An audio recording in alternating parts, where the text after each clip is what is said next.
اور اس وقت وہ حق میں کیا دے گا؟ آپ سب کو معلوم ہے کہ اس کو اپنی نیکیاں دینی پڑیں گی، اور ایک ایسا شخص بھی ہوگا جس کی نیکیاں ختم ہو جائیں گی، تو پھر لوگوں کے گناہ کے انبار جو اس کے اوپر ڈالتے جائیں گے، وہ اتنے پڑ جائیں گے کہ وہ آخر کار جہنم میں چلا جائے گا۔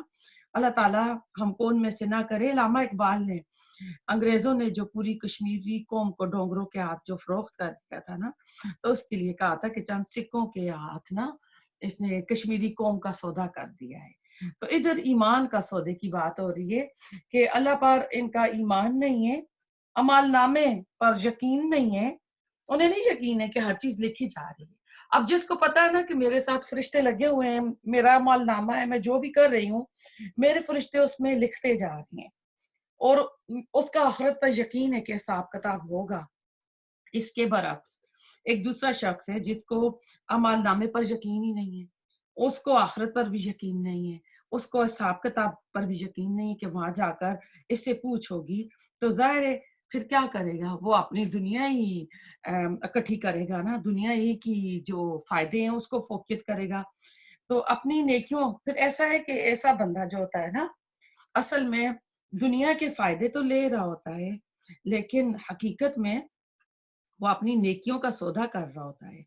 جب بھی کسی کے حق میں یعنی کمی ہوگی، ذرا برابر بھی کمی ہوگی، تو کہتے ہیں دنیا میں اس کو کلیئر کر لو، کیونکہ قیامت کے دن فَمَن يَعْمَلْ مِثْقَالَ ذَرَّةٍ خَيْرًا يَرَهُ شَرًّا يَرَهُ کے جو لفظ آئے ہیں، تو اعمال نامے میں ایک ذرا برابر بھی کسی کی حق تلفی ہوگی تو وہ انسان کی نیکیوں میں سے اس دوسرے بندے کو دی جائے گی، کیونکہ قیامت کے دن کی جو کرنسی ہے وہ نیکیاں اور بدیاں ہوں گی۔ تو سوال پیدا ہوتا ہے کہ انسان ایسا کیوں کرتا ہے؟ انسان اپنے ایمان کا سودا کیوں کرتا ہے؟ وہ اس لیے کرتا ہے نا کہ اسے حساب کتاب پر یقین نہیں ہوتا۔ اس کے ساتھ اس نے اپنے ساتھ ایک اور چیز رکھی ہوتی ہے کہ اللہ غفور الرحیم ہے، اور ایسا رویہ رکھتا ہے تو آخرت کا اگر یقین ہو بندے کو، حساب کتاب کا یقین ہو، تو وہ کبھی بھی ناپ تول میں کمی نہیں کرے گا۔ تو اب دیکھیں سورت کا جو مرکزی مضمون ہے، اس میں آپ کو دیکھیں گے تین طرح کی آپ اس میں دیکھیں گے لوگوں کے عقیدے نظر آئیں گے۔ نمبر ون، ایک جو لوگوں کا گروپ ہے وہ ایک دم دڑھلے سے نا آخرت کا انکار کر دیتا ہے، سرے سے ہی انکار کر دیتا ہے، نمبر ون۔ نمبر ٹو جو ہوتے ہیں کم درجے پر ہوتے ہیں، وہ کہتے ہیں کہ مٹی میں گل سڑ جائیں گے، کس طرح پاسبل ہے کہ اللہ تعالیٰ ان ہڈیوں کو زندہ کرے اور پھر سوال جواب دے۔ تیسرا جو لوگوں کا گروہ ہوتا ہے، جو تیسری قسم کا لوگوں کے اندر عقیدہ پایا جاتا ہے، کچھ شک کا درجہ ہوتا ہے، تھوڑا گمان آتا ہے کہ اللہ عرش پر قادر ہے، اللہ زندہ کر سکتا ہے، وہ حساب کتاب بھی لے سکتا ہے، یعنی جواب دہی بھی ہو سکتی ہے۔ انسان جانتا ہے کہ اس کی فطرت میں نیکی بھی ہے، بدی بھی ہے، لیکن ان سب باتوں کو جاننے کے باوجود وہ کہتا ہے کہ میرا دل نہیں ٹھکتا۔ اب دل نہیں ٹھک رہا کہ یہ کیسے ہوگا؟ تو کہتے ہیں جب دل میں پکا یقین ہو تب اعمال درست ہوں گے۔ اب دیکھیں اگر آپ کسی سٹور میں جاتی ہیں، آپ فروزن چیز اٹھا لیتی ہیں، آپ آ رہی ہیں پے کرنے کے لیے، تو آپ رستے میں آپ کا جو مائنڈ چینج ہو جاتا ہے، آپ کو نہیں چاہیے، تو اب آپ کو پتا ہے کہ آپ کے اعمال نامے میں ہر چیز لکھی جا رہی ہے، تو آپ اس کو چلتے چلتے کسی بھی آئل میں اس فروزن چیز کو نہیں رکھیں گی، آپ مینجمنٹ کے حوالے کریں گی یا آپ جا کے ان کے فریزر میں ڈالیں گی۔ آپ کو پتا ہے کہ یہ آدھے گھنٹے بعد ڈیفروسٹ ہو کے چیز خراب ہو جائے گی۔ تو یہ جس کو ڈر ہوتا ہے نا اعمال نامے کا کہ مجھے حساب دہی کرنی ہے، ان چیزوں کی بھی کرنی ہے، جو چیز خراب ہو جائے گی اس مالک کو بھی جواب دینا ہے جس کی یہ چیز تھی، تو وہ بندہ اپنی چھوٹی چھوٹی باتوں پہ اپنا نا ایک چیک رکھتا ہے۔ تو ایسا ہے کہ اگر بظاہر ایمان ہے تو ساتھ ایک اور چیز ایسی بھی کچھ لوگ مانتے ہیں کہ شفاعت ہوگی، شفاعت باطلہ جس کو کہا جاتا ہے۔ ہمارے ہاں ایسے بہت ہیں، کہتے ہیں فلاں بچا لے گا، کسی بچے کو حافظ بنا لو وہ بچا لے گا، اور آخرت کا جو تصور ہے صرف عقیدہ ہے۔ اور ایک دوسرا گروہ ہے لوگوں کا، آپ خود سمجھ جائیں گے، وہ کہتے ہیں ہم ابراہیم علیہ السلام کی نسل سے ہیں، آگ ہمیں نہیں چھو سکتی، لیکن گنتی کے چند دن جو بچڑے کی پوجا کی تھی، تو ہم اللہ کے پیارے ہیں، ہم اللہ کے لاڈلے ہیں۔ ایک اور طرح کا کریکٹر ہوتا ہے، کل سورج آپ کاف پڑھیں گے، کل جمعے کا دن ہے، تو 2 باغوں والے کا جو واقعہ آتا ہے، تو آپ دیکھیں پورا رکوع اس پہ آیا ہے، تو وہ کہتا ہے کہ اللہ کی نگاہ کرم دنیا میں میرے پر ہے تو وہاں پر بھی ہوگی۔ تو اس لیے کہا گیا کہ یا ایھا الانسان ما غرک بربک الکریم، کہ تمہیں اپنے رب کے بارے میں کس چیز نے دھوکے میں ڈال دیا ہے۔ تو ہم غور کریں کہ اللہ تعالیٰ مجرموں کو اور فرما برداروں کو کیسے برابر کر دیں گے۔ اب اس آیت پر غور کریں، اس سے بھی نچلی بات وہ ہے کہ جو منہ سے کچھ نہیں کہتے۔ اب میں نے آپ کو کچھ کریکٹرز، کچھ لوگوں کے گروپس ہیں، ان کے اپنے اپنے عقیدے بتائے، کوئی یہ کہتا ہے، کوئی یہ کہتا ہے، لیکن اس آیت کے اندر جس کریکٹر کا ذکر ہوا ہے نا، یہ منہ سے نہیں کہہ رہا ہے، لیکن اس کا عمل بتا رہا ہے کہ اس کا آخرت پر یقین نہیں ہے۔ تو کیا پتہ چلتا ہے؟ عمل سے زندگی بنتی ہے، جنت بھی جہنم بھی۔ یہ خاکی اپنی فطرت میں نہ نوری ہے نہ ناری ہے۔ تو ہاتھ سے ڈنڈی مارنا بتا رہا ہے کہ اس کا عمل جٹلا رہا ہے آخرت کو اور حساب کتاب کو۔ اس لیے اللہ سبحانہ تعالیٰ کہتے ہیں کہ اس کے لیے ہلاکت ہے، بربادی ہے، اور وہ کتنی حقیر سی چیز کے لیے اپنا ایمان بیچ رہا ہے۔ آیت نمبر 2 انہی لوگوں کے بارے میں مزید آ رہا ہے، الذین، وہ لوگ، اذا، جب، اکتالو، وہ ناپ کر لیتے ہیں، الناس، لوگوں سے، یستوفون، تو وہ پورا پورا لیتے ہیں۔ یعنی جب اپنے حق کی بات آتی ہے، جب ان کی اپنی باری آتی ہے، تو وہ کیا کرتے ہیں؟ پورا پورا لیتے ہیں۔ لیکن جب کسی کو دیتے ہیں تو ڈنڈی مارتے ہیں، اس میں سے وہ تھوڑا بہت بچا لیتے ہیں۔ تو کسی امام نے کہا ہے کہ ایک تال میں الا بھی آتا ہے اور من بھی آتا ہے، لوگوں سے وصول کرنے کے معنی میں بھی کرتے ہیں، تو اس میں بھی آتا ہے کہ یہ برابر کرتے ہیں، برابر کا لیتے ہیں۔ آیت نمبر 3 یوم وَإِذَا، اور جب، آیت نمبر 3 پہ وَإِذَا، اور جب، کالوم، وہ ناپ کر دیتے ہیں انہیں، او یا وزنوہم، وہ تول کر دیتے ہیں انہیں، یکسرون، وہ کم دیتے ہیں۔ اب دیکھیں جب ہم کوئی چیز خریدتے ہیں تو یا وہ چیز تولی جاتی ہے یا وہ چیز میٹر اور گزوں پہ ناپی جاتی ہے، تو وہاں وہ دونوں پیمانے جو ہے نا خرید و فروخت کے، ان کا اس آیت میں ذکر آ گیا ہے۔ تو کالوم سے مراد کالوم لہم وزنو لہم، جب ان کے ناپتے ہیں اور تولتے ہیں تو اس میں کمی کرتے ہیں، ڈنڈی مارتے ہیں۔ مولانا اصلاحی صاحب نے اس میں کہا ہے کہ اگر کوئی بندہ اپنا حساب کتاب پورا لیتا ہے تو کوئی یہ بری بات نہیں ہے، معیوب نہیں ہے۔ کہتے ہیں اہم تر بات یہ ہے کہ انسان کی فطرت میں یہ چیز ہے کہ انسان کو پورا پورا ملنا چاہیے، جزا اور سزا کے لیے بھی پھر انسان کی فطرت میں یہ قانون موجود ہے۔ لیکن جو انسان خود غرض ہوتا ہے، جس کے اندر دنیا کی محبت ہوتی ہے، جس کے پاس دولت کمانے کی دوڑ لگی ہوتی ہے کہ میں آگے نکل جاؤں اور میرے پاس ہی سب کچھ ہو، وہی جب کوئی معاشرہ بگڑتا ہے تو وہاں اس کا دار و مدار کس پہ ہوتا ہے؟ اس دولت پر ہوتا ہے۔ ہر کوئی کیا کرتا ہے؟ دولت اکٹھی کرتا ہے، اور اس معاشرے میں لوگوں کی جو عزت ہوتی ہے وہ بھی دولت اور سٹیٹس کے ساتھ ہوتی ہے، اور یہ نہیں دیکھا جاتا کہ وہ کس ذریعے سے کما رہا ہے۔ وہی چیز اس میں آپ دیکھ لیں کہ اس وجہ سے اپنی دولت بڑھا کر دوسروں کے بھی پھر حق مارتا ہے۔ پھر بندہ یہ چاہتا ہے نا میرے پاس اور مال آئے اور آئے، تو پھر اس میں ناجائز طریقوں پہ چلا جاتا ہے، تو دوسرے کے حق مارتا ہے۔ تو اس کے اوپر مزید بات ہو رہی ہے آیت نمبر 4 میں، اللہ، کیا نہیں، یظنو، یقین رکھتے، اولئک، یہ لوگ، انہم، بے شک وہ، مبعوثون، اٹھائے جانے والے ہیں۔ تو اگلی آیت کو بھی کر لیتے ہیں ساتھ، لیوم نظیم، آیت نمبر 5، ایک بڑے دن کے لیے۔ تو ظن، زا، نون نون روٹ ورڈ ہے، گمان اور یقین دونوں کے لیے آتا ہے۔ سورۃ الکہف میں کفار کے لیے آتا ہے کہ جب انہیں یقین ہوگا کہ جہنم میں پھینکے جائیں گے تو وہاں پر ظنہ کا لفظ آیا ہے۔ ہمارے ہاں اردو ڈکشنری میں ظنہ کا لفظ صرف گمان کے لیے آتا ہے، میں یعنی گمان ہو اور عمل نہ ہو اور فائدہ نہیں ہے۔ تو اس میں کہا جا رہا ہے کہ اگر انسان کا صرف جو ہم اپنی اردو میں یوز کرتے ہیں نا، عمل نہ ہو اور انسان کے پاس ظن ہی ہو، تو پھر اس کا فائدہ نہیں ہوتا، امانت اور دیانت پھر انسان کے اندر نہیں آئے گی۔ گویا کہ یہ کہہ رہے ہیں ہمارا ایمان ہے آخرت پر، یوم عظیم پر بھی، لیکن ان کے عمل اس کے برعکس ہے. ان کے عمل اس چیز کو ثابت نہیں کر رہے ہیں کہ وہ بڑا دن آئے گا. وہ دن کون سا ہے؟ ذالک یوم التغابن، وہ ہار اور جیت کا دن ہے. اس کو قرآن میں 50,000 سال کا دن بھی کہا ہے. یوم ثقیلہ کے لفظ بھی آئے ہیں، بھاری دن ہوگا. اور وہ دن ایسا ہوگا جو بچوں کو بوڑھا کر دے گا. اس کے حوال ہیں ہولناک ہوں گے. اور ایک جگہ آتا ہے کہ آنکھیں نیلی ہو جائیں گی، آنکھیں پتھرا جائیں گی. تو اس دن لوگ تمام جہانوں کے رب کے سامنے کھڑے ہوں گے، لرب العالمین. تو انتظار میں ہوں گے. برا حال ہوگا، سورج قریب ہوگا، ہر کوئی چاہے گا کہ جلدی حساب کتاب ہو جائے.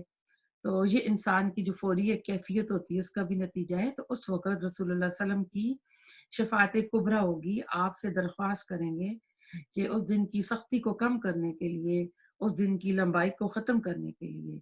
اور جو انتظار کے لیے اس کے ساتھ لام آئی ہے، لام کے سامنے کے معنی بھی ہے، جب تمام انسان اللہ کے سامنے کھڑے ہوں گے. سورج فجر میں بھی مزید آئے گا، یوم انصف انصفا یوم یقوم الروح.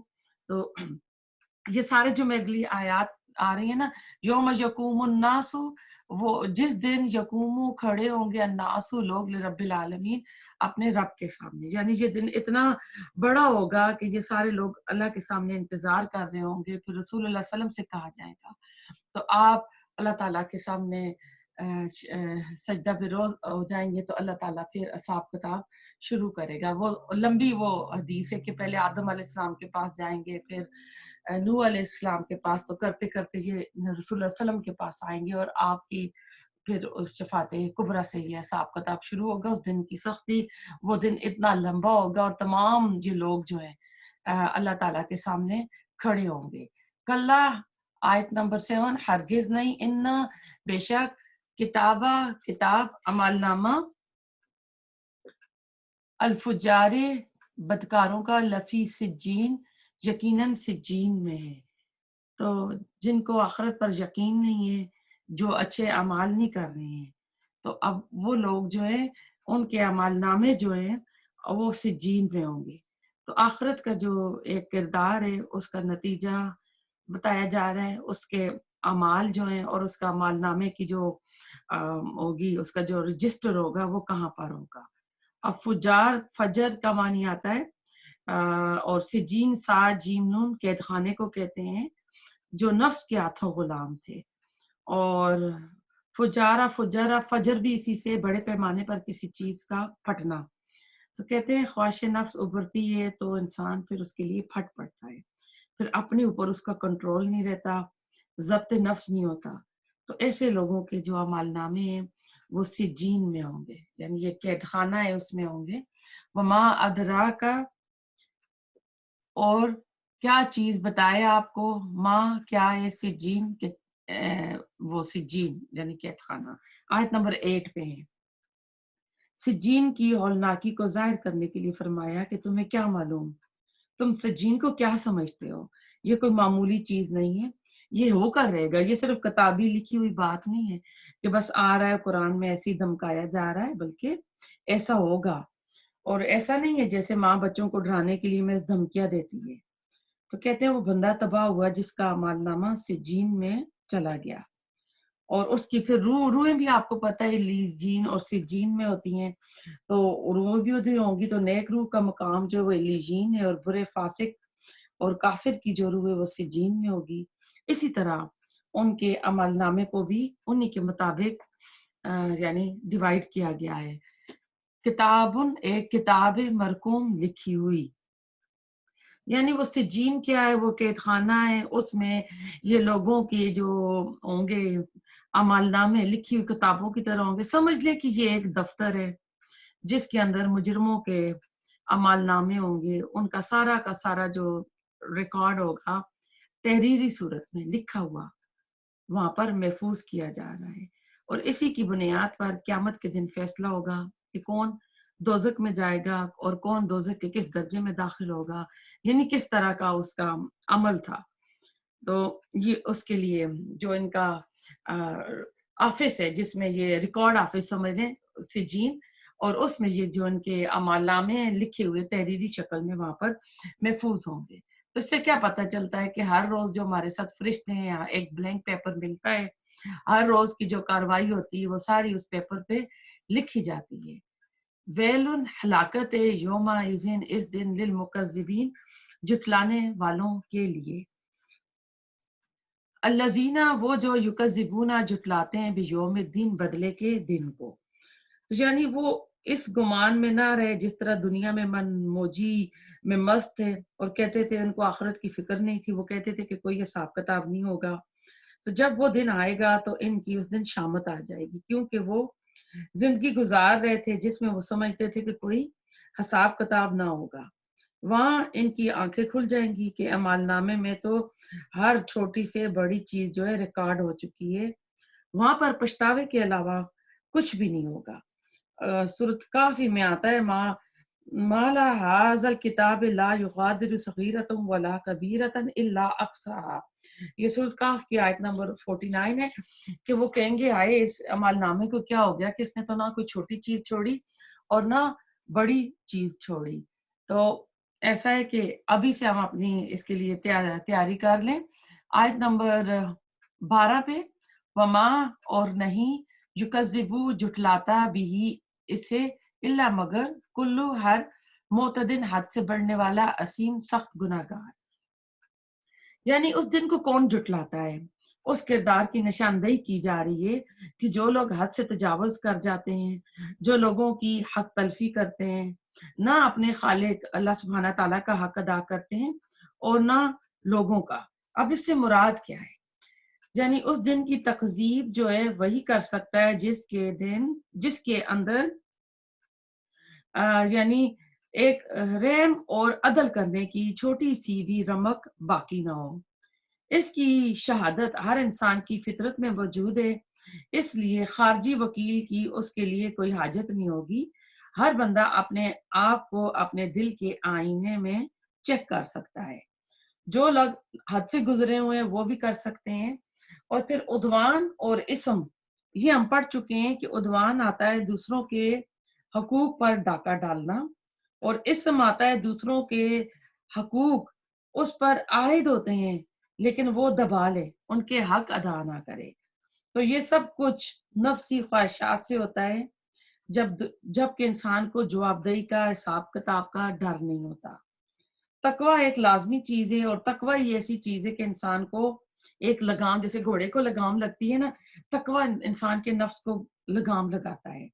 اگر یہ انسان کے پاس ہوگا نا، ذالک الکتاب لا ریب فیہ ھدی للمتقین، تو پھر انسان کو ہدایت مل جائے گی۔ آیت نمبر 13، اذا جب تتلا پڑھی جاتی ہیں، علیہ اس پر، آیاتنا آیات ہماری، کالا وہ کہتا ہے، اساطیر کہانیاں ہیں، اولین پہلوں کی۔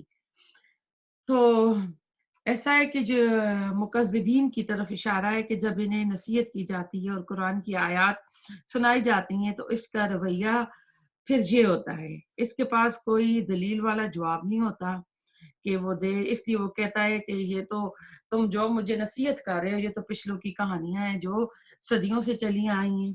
یہ ان کی ضد اور ہٹ درمی ہوتی ہے، اور اس وجہ سے یہ اپنی آخرت خراب کر رہے ہوتے ہیں۔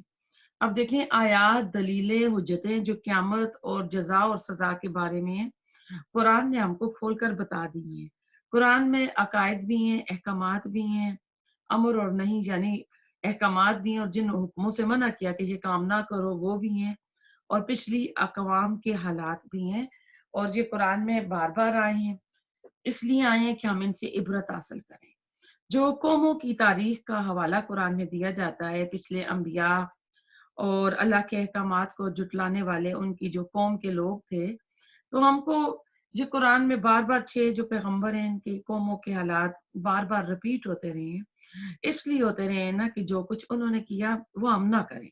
آپ اگر غور کریں، ایک صورت میں بار بار آتا ہے ان 6 جو پیغمبر کے قوم کے حالات ہیں نا ان کے بتائے جاتے ہیں۔ تو ادھر ہم نے بات کی تھی کہ ہر قوم کے اندر ایک منفرد ان کے گناہ تھے، منفرد ان کے اندر جو تھی خصلیں تھیں۔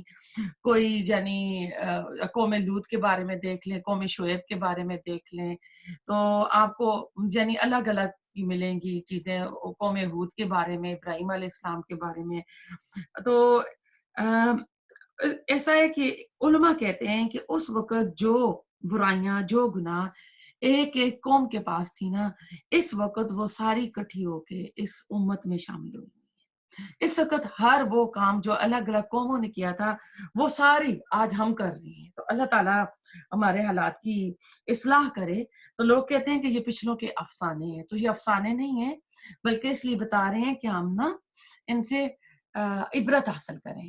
آیت نمبر 14، کلا ہرگز نہیں، بلکہ رانا زنگ چڑھ گیا ہے علی قلوبہم، ان کے دلوں پر، ما اس کا جو کانوں تھے وہ یکسبون وہ کمائی کرتے۔ یہاں پر سکتا ہے بل رانا ایسا کر کے اس کو پڑھتے ہیں۔ تو جھٹلانے کی اصل وجہ جو ہے نا، قرآن جو ہے اصل میں ادھر حقیقت سے نا پردہ اٹھا رہا ہے کہ یہ کیوں اس طرح کہہ رہے ہیں کہ یہ پہلوں کے افسانے ہیں، یہ پہلوں کی گھڑی ہوئی کہانیاں ہیں۔ اصل میں قرآن بتا رہا ہے کہ ان کے دلوں کو زنگ لگ چکا ہے۔ حدیث ابو ہریرہ راوی ہیں، رسول اللہ علیہ وسلم نے فرمایا کہ جب بندہ ایک گناہ کرتا ہے تو ایک سیاہ دبا اس کے دل پر لگ جاتا ہے، ایک نقطہ لگ جاتا ہے، ایک ڈاٹ۔ جب وہ ریلائز کرتا ہے کہ اس نے یہ غلط کیا ہے، گلٹی فیل کرتا ہے، تو استغفار کرتا ہے، تو وہ جو سیاہ ڈاٹ لگا تھا وہ دھل جاتا ہے۔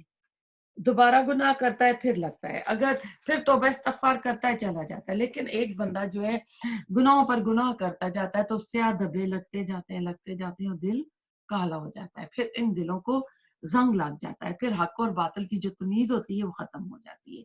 ما یکسبون آئے ایسے مال جن کا حوالہ پچھلی آیت میں آیا، معتدن اسیم کا جو آیا تھا، جو عدوان اور اسم کا جو آپ کو بتایا تھا، جو دوسروں کے جنی حقوق پہ بھی ڈاکہ ڈالتے ہیں اور جو ان کے اوپر واجب ہے وہ بھی نہیں ادا کرتے۔ آیت نمبر 15،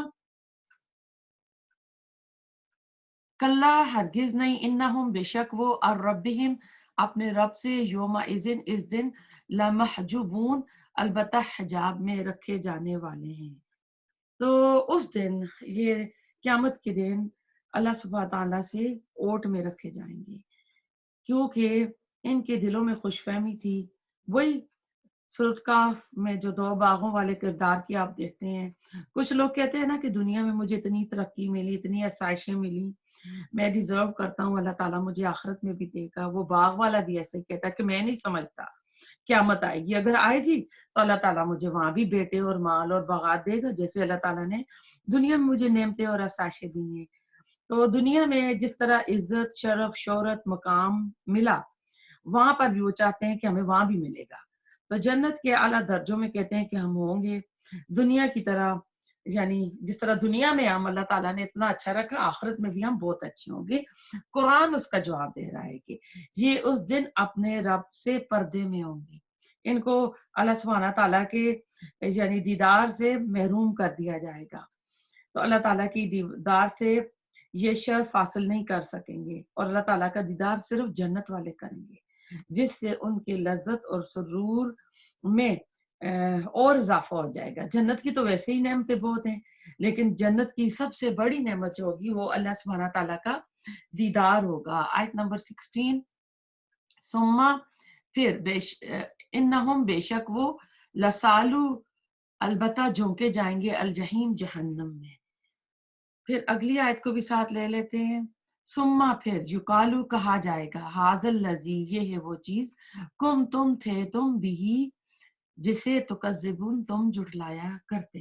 یعنی ایسے لوگ جو ہے نا، انہیں جہنم کی آگ کی طرف دھکیلا جائے گا اور انہیں آگ کا عذاب ملے گا، اور اس وقت انہیں پوچھا جائے گا کہ بتاؤ آج آپ کا یہ دن کیسا ہے، آج کا دن تو کیا یہ پچھلے لوگوں کے افسانے تھے، پچھلے لوگوں کی کہانیاں تھی، یا قرآن ایسے ہی دھمکا رہا تھا جیسے ایک ماں اپنے بچوں کو ڈراتی دھمکاتی ہے۔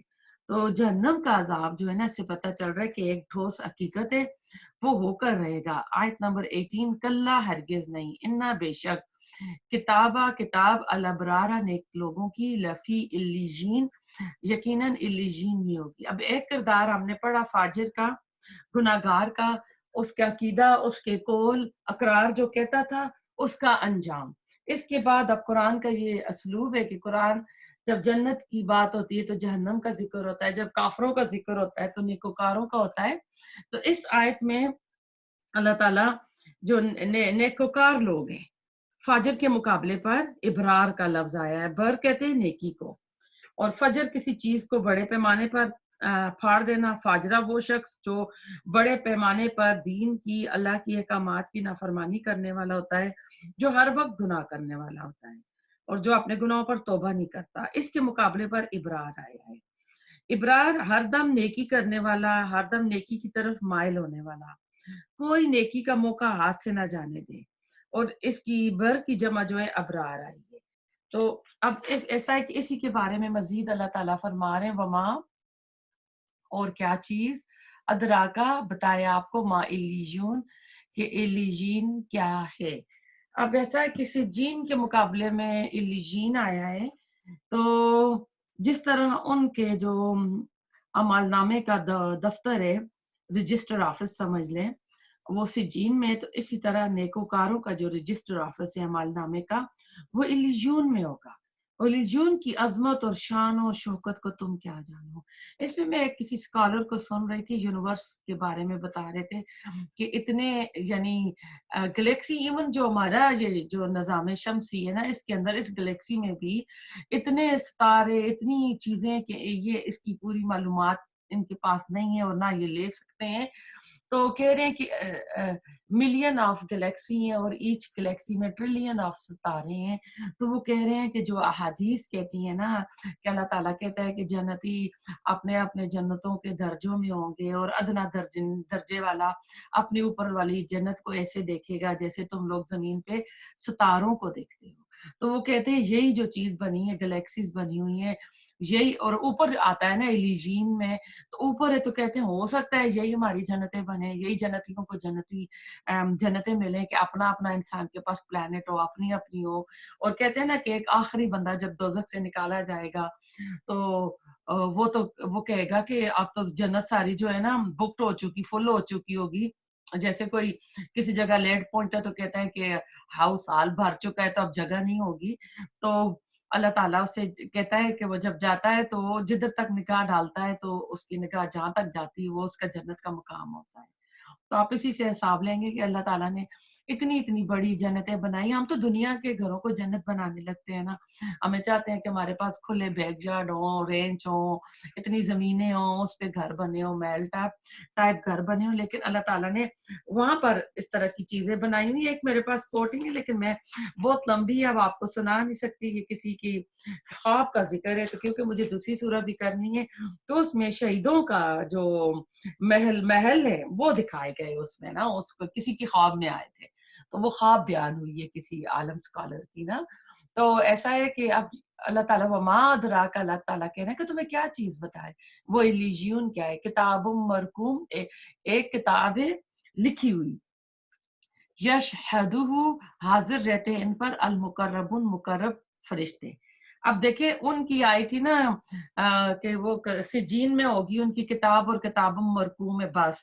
لیکن جہاں پر آپ دیکھیں فرق آ گیا، جب ابرار لوگوں کی رجسٹر آفس کا ذکر ہوا ہے تو اس کے اوپر اللہ تعالیٰ کہتے ہیں کہ میرے مقرب جو فرشتے ہیں اس کے اوپر نگرانی دے رہی ہے. تو یہ اس کی ایک اور وضاحت کی گئی. یہ لکھا ہوا دفتر ہے نیک مومن لوگوں کی روح کا مسکن جو ہے وہ بھی ایلیجین ہے، اور جہاں ان کے اعمال نامے اکٹھے ہوتے ہیں وہ بھی ایلیجین ہے. اس عظیم دفتر کی خاص حفاظت ہے، خاص نگرانی ہے. یعنی اس کا اتنا بلند مقام ہے جہاں پر ہر وقت اللہ سبحانہ تعالیٰ کے مقرب فرشتے موجود رہتے ہیں. تو یا اس سے علماء نے یہ بھی نکالا ہے کہ یا اللہ کے مقرب بندوں کی روح وہاں موجود رہتی ہیں. مقرب فرشتے ہیں، اعمال نامے پڑھ کر خوش ہوتے ہیں اور قیامت کے دن ان کے حق میں گواہی دیں گے یہ فرشتے. ان الابرارا، بے شک نیک لوگ، لفی نعیم، یہ یقیناً نعمتوں میں ہوں گے، علی الارائے کے مسندوں پر، ینظرون، وہ دیکھ رہے ہوں گے. نیکوکاروں کا انجام بتایا جا رہا ہے کہ ہر طرف سے نعمتوں میں گھرے ہوئے ہوں گے. ان کی نگاہیں جدھر اٹھیں گی ادھر ہی ان کو نعمتیں نظر آئیں گی. علی الارائے کے ینظرون، تو دیکھیں ان کے لیے آیا تھا نا اللہ رائے کہ ینظر کلا انہم عن ربہم لمحجوبون، کہ وہ اس دن دیکھ رہے ہوں گے لیکن ان کو اپنے رب سے اوٹ میں رکھا جائے گا. تو اس کے مقابلے پر یہاں جنتیوں کے انجام کی یہ آیت آئی ہیں کہ جنتی جو ہوں گے ان کا انجام ان کافر فاجر لوگوں کے برعکس ہوگا. وہ اللہ سبحانہ تعالیٰ کے دیدار سے اوٹ میں نہیں ہوں گے بلکہ اپنے رب کو وہ دیکھ رہے ہوں گے. وہ اپنے تختوں پر بیٹھے ہوں گے جس طرح کوئی شہنشاہ بادشاہ لوگ بیٹھتے ہیں، اعلیٰ کپڑے پہنے ہوں گے، اور کہ خواب کے اور اس کا یہ بھی ذکر آ چکا ہے قرآن میں. تو اللہ تعالیٰ کے جو فضائل ہیں، اللہ تعالیٰ کی رحمتیں عنایتیں جو ہوگی وہ یہ دیکھ رہے ہوں گے وہاں بیٹھے. اور کہتے ہیں وہیں پر بیٹھے ان کو کافروں کا انجام بھی دکھایا جائے گا جہنم میں وہ کس طرح ہوں گے، کیونکہ اسی کی آخری جو آیت حل صوب القفار ما کانوا یفعلون تو وہ بتا رہی ہے. آیت نمبر 24 پہ چلتے ہیں. تعرفو وہ پہچان لیں گے فی وجوہم ان کے چہروں میں ندرۃ النعیم رونق اور رحمت. تو ان کی یعنی اتنی زیادہ نعمتوں میں عیش و آرام میں ہوں گے نا کہ چہرے کی تر و تازگی اور چہرے کی بشاشت جو ہے نا ان وہ بتا رہی ہوگی. انسان اگر خوش ہوتا ہے نا، دل سے خوش ہوتا ہے تو اس کا چہرہ بتا دیتا ہے. کئی بار ایسا ہوتا ہے کہ انسان کا دل خوش نہیں ہوتا، وہ لاکھ میک اپ کر لے، اعلیٰ کپڑے پہن لے، جھوٹی مسکراہٹ بھی لے آئے تو پتہ چل جاتا ہے کہ یہ دل سے خوش نہیں ہے. تو یعنی ان کو اتنی زیادہ نعمتیں ملی ہوئی ہوں گی، دل سے اتنے خوش ہوں گے کہ وہ خوشی ان کے چہروں سے ڈھلک کر نمایاں نظر آ رہی ہوگی. آیت نمبر 25. یسکونا وہ پلائے جائیں گے من رعیق خالص شراب سے مختوم مہر بند. ایک اور انعام جنتیوں کا، اور یہ شراب کیسی ہوگی؟ مہر بند ہوگی.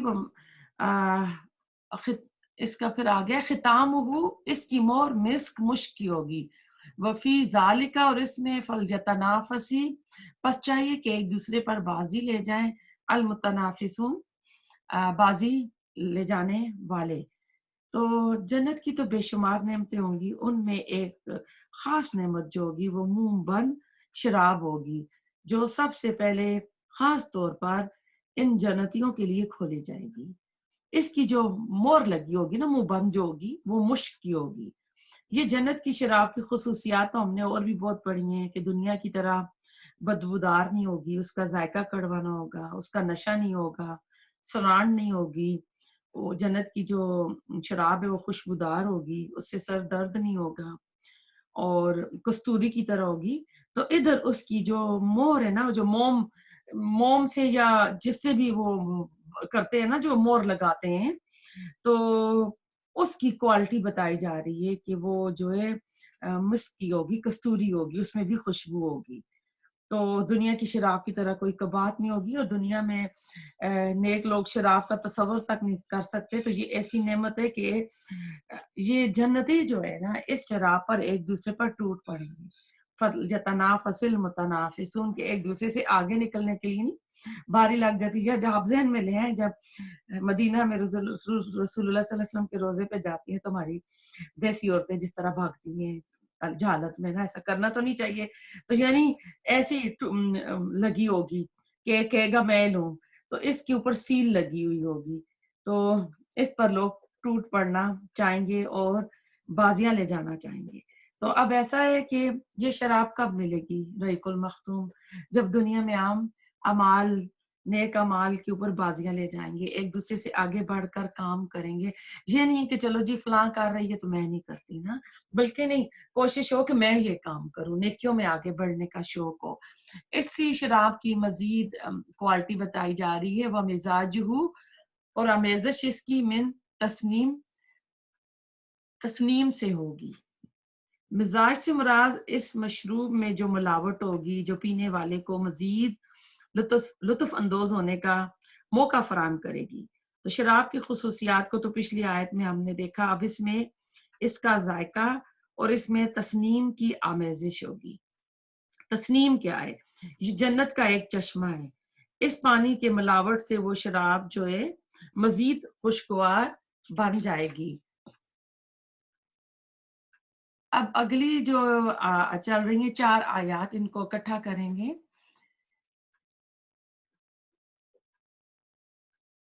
اینن یہ ایک چشمہ ہے، یشربو پیئیں گے بحل مقربون. سوری، اس کو اسی آیت کے مزاج من تسنیم، یہ جو ریق المختوم ہے اسی کی کوالٹی جا رہی ہے. تو اب یہ جو چشمہ تسنیم ہوگا جنت میں، یہ ایک چشمہ ہے، یشربو پیئیں گے بحل مقربون، اس سے مقرب لوگ، یعنی جو نیکیاں کرنے والے اللہ تعالیٰ کے مقرب بندے ہیں، ان کو اللہ تعالیٰ ان میں سے یہ شراب پلائے گا. اب اگلی جو 4 آیات آ رہی ہیں ان کو اکٹھا کرتے ہیں.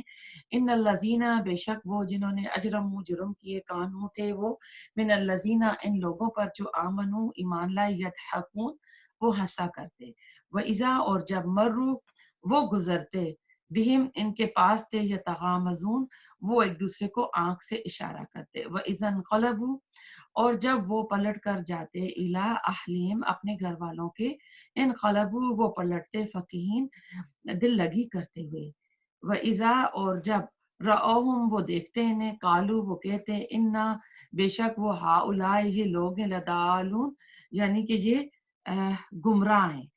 تو ان جو دیکھتے ہیں آیات میں، یعنی جو یہ 4 آیات آئی ہیں ان میں اللہ تعالیٰ نے مسلمانوں کا مذاق اڑانے والے، ان پر جو پھپتیاں کستے ہیں اور مسلمانوں کو جو گمراہ کہتے ہیں، اس لحاظ سے کہ مسلمان جو ہیں زہد اور تقوی کے لحاظ سے اور نیک اعمال کے لحاظ سے آگے نکل جاتے ہیں، اپنی جانیں کھپاتے ہیں، اللہ کے راستے میں خرچ کرتے ہیں اور دنیا کی لذتوں کو آخرت کی لذت پر ترجیح دیتے ہیں. تو کافر یہ کہتے ہیں کہ کیا یہ کھلی گمراہی نہیں ہے کہ سب گھر بار عیش و آرام چھوڑ کر ایک شخص کے پیچھے لگ گئے ہیں. ایک شخص سے مراد رسول اللہ صلی اللہ علیہ وسلم ہے، اور اپنے آبائی دین کو، جنی جو دین باپ دادے کا دین تھا، اس کو یہ چھوڑ بیٹھے ہیں، اور صرف اس وجہ سے کہ آخرت میں انہیں جنت ملے گی. بھلا ان بیوقوفوں کو تو دیکھو، یہ کتنا یعنی ایسا ہی خیال رکھ کے، دل میں رکھ کے تو اپنی دنیا کا نقصان کر رہے ہیں، اور دنیا کی جو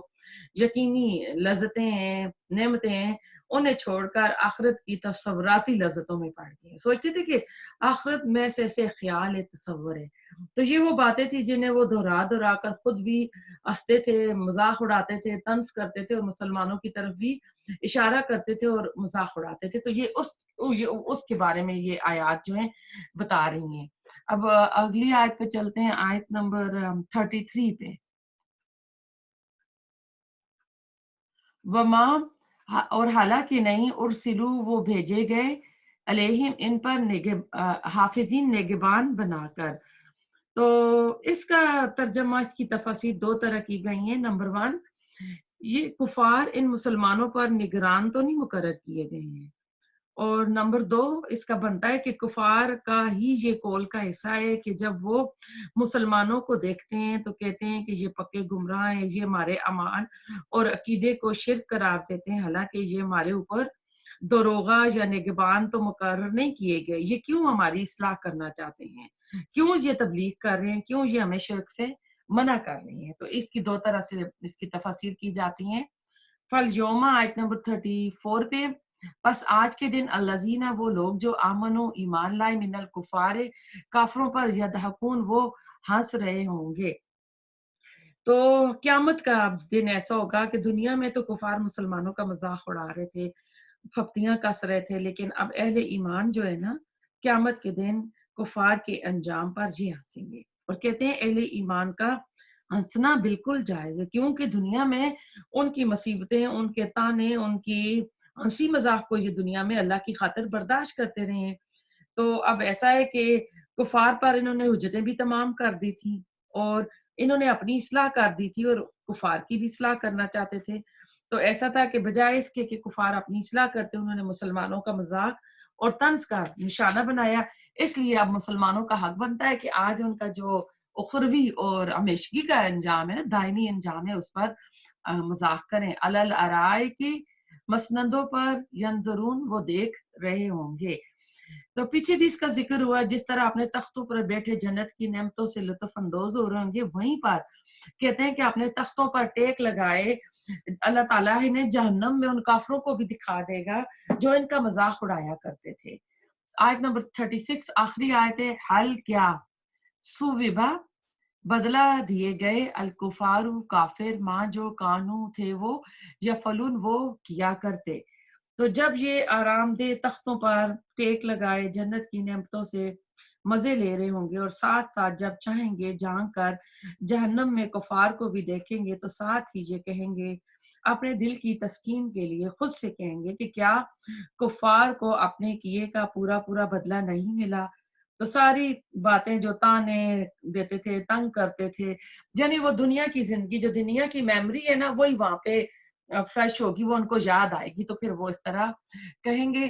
یہ سورہ ختم ہوتی ہے، اللہ تعالیٰ قبول کرے. جو بیمار ہیں ہاسپٹل میں، اللہ تعالیٰ شفائے عاجلہ کاملہ عطا فرمائے.